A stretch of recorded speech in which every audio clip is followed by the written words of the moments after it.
আপনার ছাদেও কি ড্যাম দেখা যাচ্ছে? দেওয়াল ভিজে যাচ্ছে আর সাথে সাথে হয়ে বাজে গন্ধ হচ্ছে? ভয় পাবেন না, আজ আমি বলছি একেবারে সহজ সমাধান।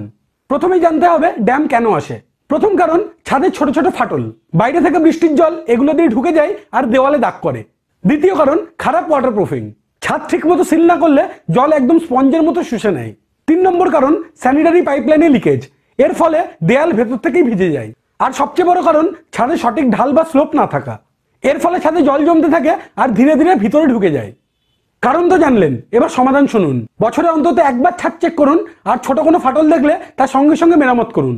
ছাদে ভালো মানের ওয়াটারপ্রুফিং ব্যবহার করুন, এটা সবচেয়ে জরুরি কাজ। এছাড়াও পাইপলাইনের লিকেজ থাকলে আজই ঠিক করুন, কাল নয়। আর সবশেষে ছাদে সঠিক ঢাল রাখুন, যাতে জল জমে থাকার সুযোগই না পায়।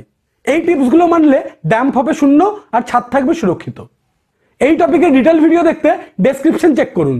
আর এইরকম কনস্ট্রাকশন টিপস পেতে আমার চ্যানেলটি সাবস্ক্রাইব করুন, ফেসবুক পেজটি ফলো করুন আর এই ভিডিওটি শেয়ার করুন।